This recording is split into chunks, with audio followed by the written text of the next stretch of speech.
बहुत आशीर्वाद मुझे आदरणीय कुमार सर का प्राप्त होता है। डॉक्टर कुमार सर ने मुझे बहुत कुछ दिया है। दिया तो आप दिल्ली वालों को भी बहुत कुछ है।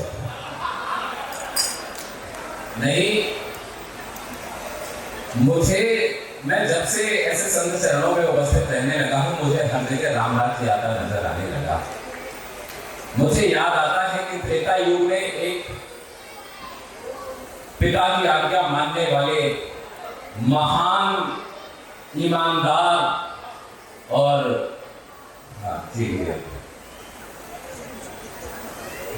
सर, मैंने अभी खबर पढ़ी थी कि गडकरी जी ने कहा था कि कीटनाशकों का छिड़काव करना जरूरी है। तो ये भैया कीटनाशक तो नहीं डाल रहे हैं। अच्छा हुआ आप मेरे पास नहीं आए। मैं एक बात बता रहा था सर, मैं आरंभ हो जाऊंगा, इतने बड़े मंच पर खड़ा हूँ, कविता के महामहोपाध्याय स्वरूप, मेरे श्रद्धेय आदर्श स्वरूप डॉक्टर कुमार सर की उपस्थिति है। सर, मेरे पैर कांप रहे हैं। मैं निश्चित रूप से एक बात आप लोगों के समक्ष बता दूं, आप लोगों की ऊर्जा ही मुझे यहाँ पर पढ़ने का साहस देगी। मुझे रामराज आता नजर आने लगा है। पहली कथा मैंने त्रेता युग की सुनी थी, जहां पर एक ईमानदार सज्जन पिता की आज्ञा मानने वाले भगवान श्री राम को वंदन करना पड़ा था। दूसरा रामराज्य मुझे यहाँ दिल्ली में दिखाई देता है, जहां पर एक और कट्टर ईमानदार को जेल गमन करना पड़ा। बात अभी समझ में नहीं आई होगी। मैं जो अगली बात कह रहा हूं वहां पर आप समझेंगे। अगला त्रेता बिल्कुल रिपीट होने वाला है, रामराज्य आने ही वाला है। भगवान श्री राम जब वनगमन को गए, तब भरत जी ने शासन चलाया, लेकिन उनकी कुर्सी पर नहीं बैठे। दिल्ली में जब जेल गमन यात्रा हुई, तो आदरणीय आतिशी जी राज्य चला रही है, लेकिन एक कुर्सी सिंहासन उनका अभी तक भी खाली छोड़ा हुआ है। अभी भी रामराज्य नहीं आया। बस एक उक्ति बता रहा हूं और रामराज्य आपकी दिल्ली में उतर आएगा। जैसे भरत जी ने खड़ाहू को सिंहासन पर रखा था, वैसे ही उस खाली कुर्सी में अगर मफलर रख दिया जाए,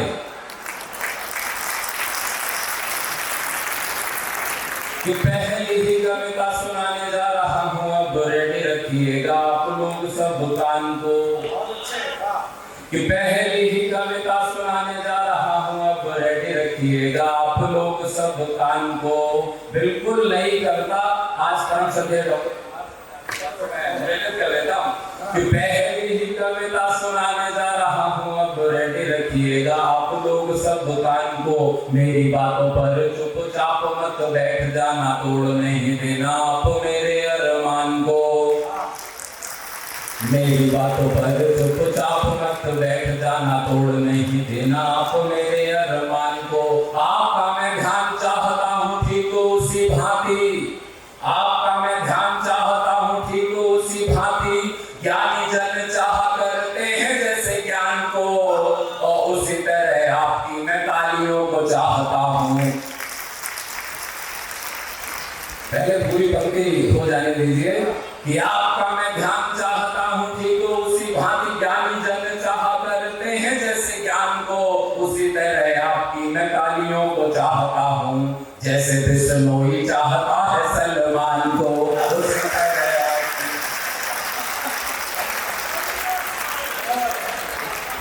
उसी तरह आपकी मैं तालियों को चाहता हूँ। जैसे बिश्नोई चाहता है सलमान को। आज इस परम पवित्र मंच पर उपस्थिति हुई है, जहां पर महाकवि के स्वरूप में महामुनि राज जी की उपस्थिति है और युग कवि के रूप में डॉक्टर कुमार सर की उपस्थिति है। मैं गंगा नदी को विश्व की क्या इस ब्रह्मांड की सबसे पवित्र नदी माना जाता है, क्योंकि जो उसका स्पर्श कर लेता है वो पवित्र हो जाता है। लेकिन गंगा नदी भी ऐसे ही गंगा नहीं बन जाती है।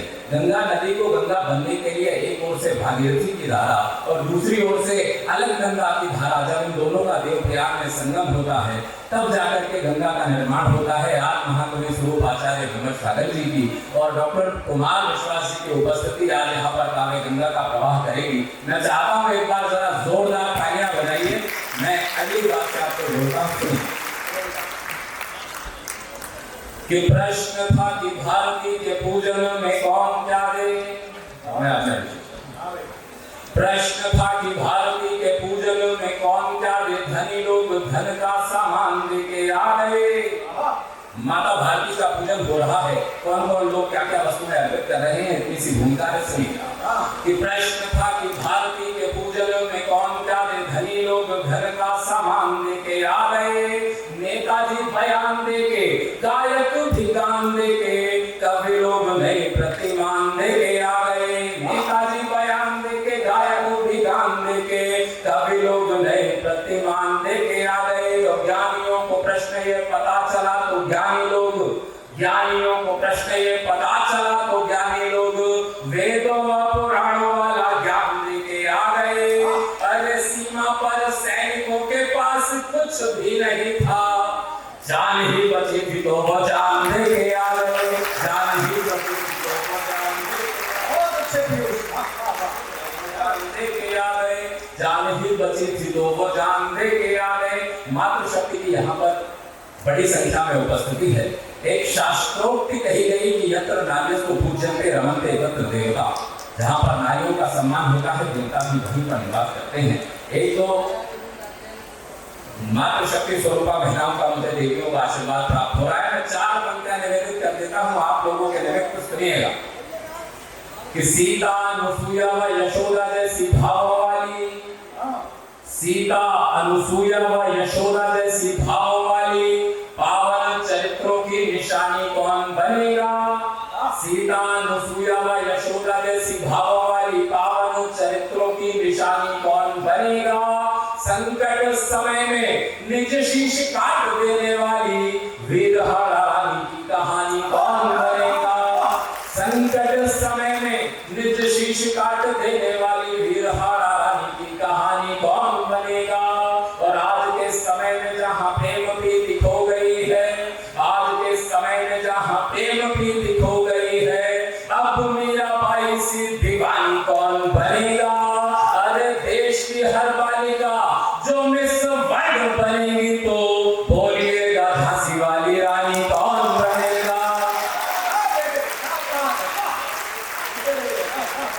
देश की हर बालिका जो मिस वर्ल्ड बनेगी तो बोलिएगा झांसी वाली रानी कौन बनेगा। मेरा परम सौभाग्य जो कि मैं आज आप लोगों के मध्य उपस्थित हूँ।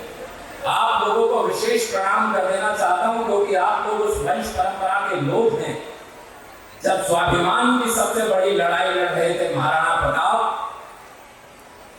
तो उनके सामने अपनी सर्वस्व पाई पाई दान कर देने का सामर्थ्य जिस समाज के पास होता है वो हमेशा आपके समाज से आते हैं।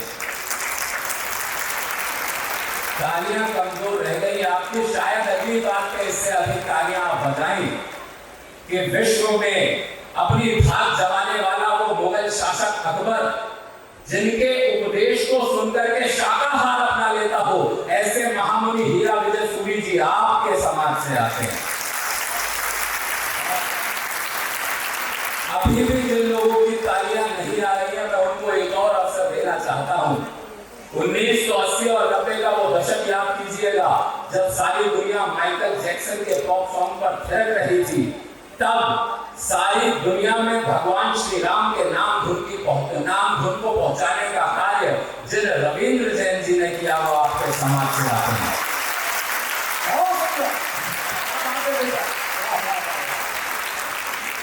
और अब तक भी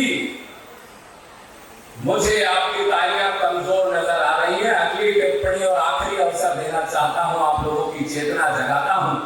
जब बात शौर्य, साहस और पराक्रम की आएगी, तब पाकिस्तान जैसे दुश्मन देश में फंस जाने के बावजूद भी जिसकी मूंछों का ताव कम नहीं होता, वो अभिनंदन वर्धमान भी आपके समाज से होते हैं।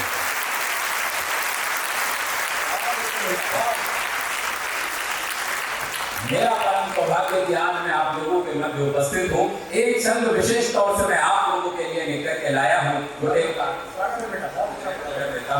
मैंने आज तक किसी भी जन समाज के व्यक्ति को मांगते नहीं देखा, जब भी देखा दानदाता के रूप में देखा।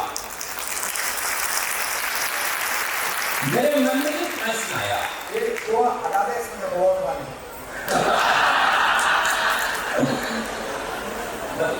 मेरे मन में एक प्रश्न आया कि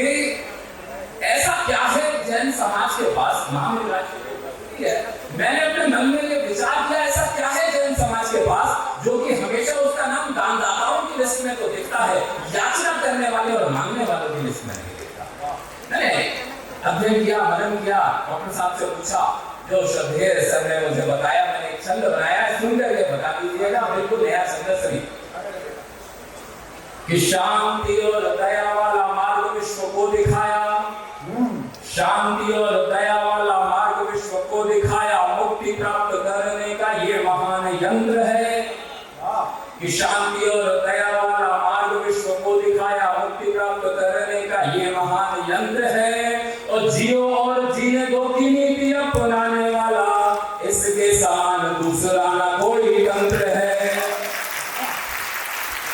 जियो और जीने दो की नीति अपनाने वाला, इसके समान दूसरा न कोई तंत्र है। और भार के अहिंसा वाले आचरण को श्रवण, भार के अहिंसा वाले आचरण को श्रवण, जन्म मृत्यु बंधन से हो जाता स्वतंत्र है। और अगली पंक्ति पर निवेदित कर रहा हूं वो विशेष शक्ति जिसके कारण कभी जैन समाज को याचना नहीं करनी पड़ती, कि भार के अहिंसा वाले आचरण को मनुष्य जन्म मृत्यु बंधन से हो जाता स्वतंत्र है। उसे मानने की क्या